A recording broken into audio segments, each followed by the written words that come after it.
Leviticus 14. Then the Lord spoke to Moses, saying, This shall be the law of the leper in the day of his cleansing.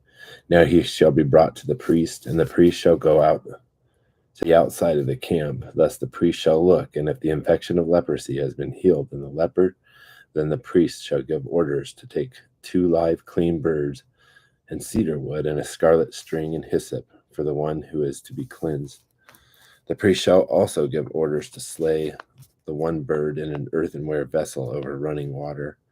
As for the live bird, he shall take it together with the cedar wood and the scarlet string and the hyssop, and shall dip them and the live bird in the blood of the bird that was slain over the running water.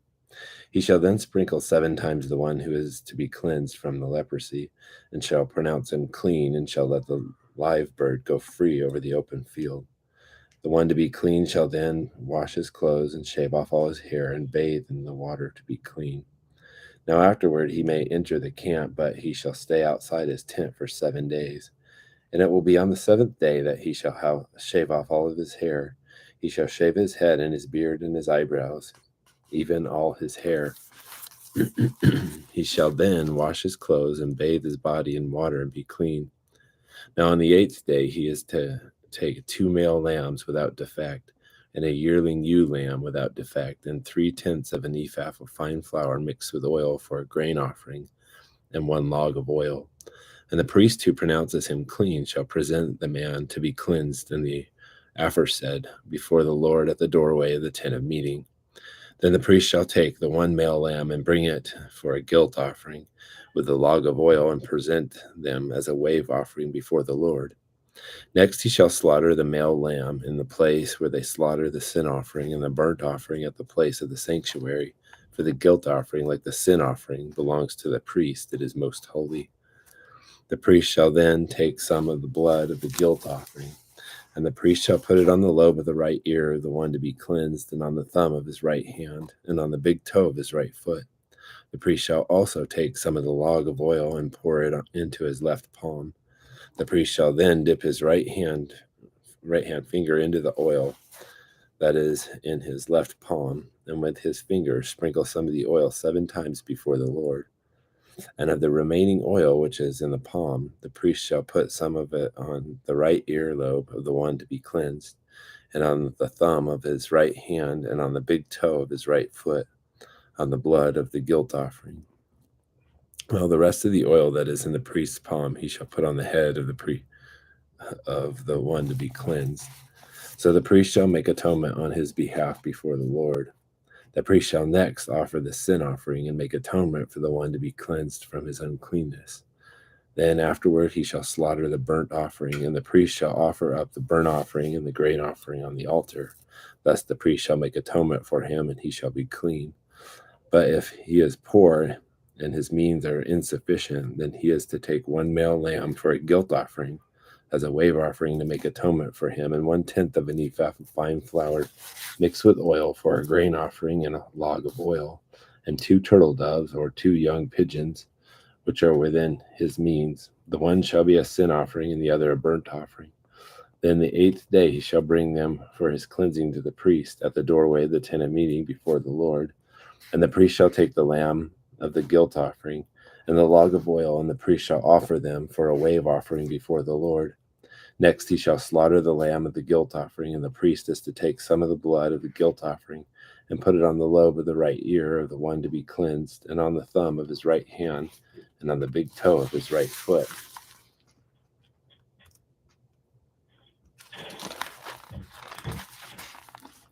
The priest shall also pour some of the oil into his left palm, and with his right hand finger the priest shall sprinkle some of the oil that is in his left palm 7 times before the Lord.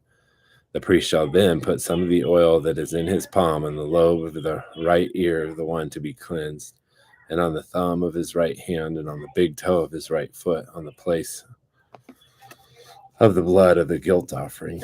Moreover, the rest of the oil that is in the priest's palm he shall put on the head of the one to be cleansed, to make atonement on his behalf before the Lord.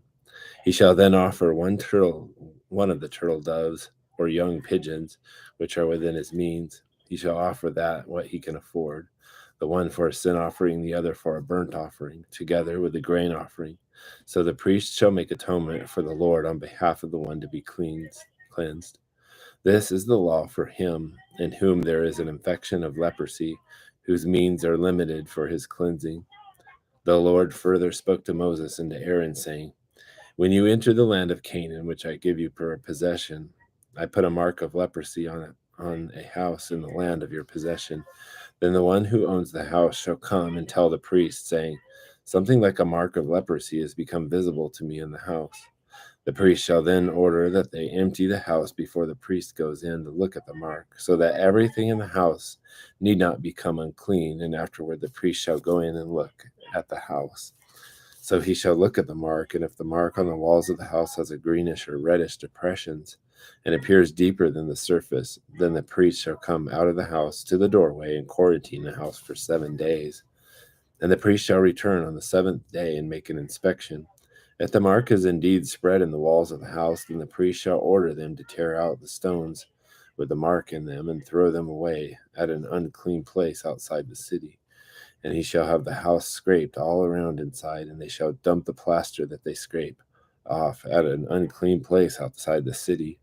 Then they shall take other stones and replace those stones, and he shall take other plaster and replaster the house. If, however, the mark breaks out again in the house after he has torn out the stones and scraped the house, and after it has become replastered, then the priest shall come in and make an inspection. If he sees that the mark has indeed spread in the house, it is a malignant mark in the house, it is unclean. He shall therefore tear down the house, its stones and its timbers, and all the plaster of the house, and he shall take them outside the city to an unclean place. Moreover, whoever goes into the house during the time that he has quarantined it becomes unclean until evening. Likewise, whoever lies down in the house shall wash his clothes, and whoever eats in the house shall wash his clothes. If, on the other hand, the priest comes in and makes an inspection, and the mark has not indeed spread in the house after the house has been replastered, then the priest shall pronounce the house clean, because the mark has not been reappeared. To cleanse the house, then he shall take 2 birds and cedar wood and a scarlet string and hyssop, and he shall slaughter the one bird in an earthenware vessel over running water. Then he shall take the cedar wood and the hyssop and the scarlet string with the live bird, and dip them in the blood of the slain bird, as well as in the running water, and sprinkle the house 7 times. He shall thus cleanse the house with the blood of the bird and with the running water, along with the live bird, and with the cedar wood, and with the hyssop, and with the scarlet string. However, he shall let the bird go free outside the city into the open field. So he shall make atonement for the house, and it shall be clean. This is the law for any mark of leprosy, even for a scale, and for the leprous garment or house, and for a swelling, and for a scab, and for a bright spot, to teach when they are unclean and when they are clean. This is the law of leprosy.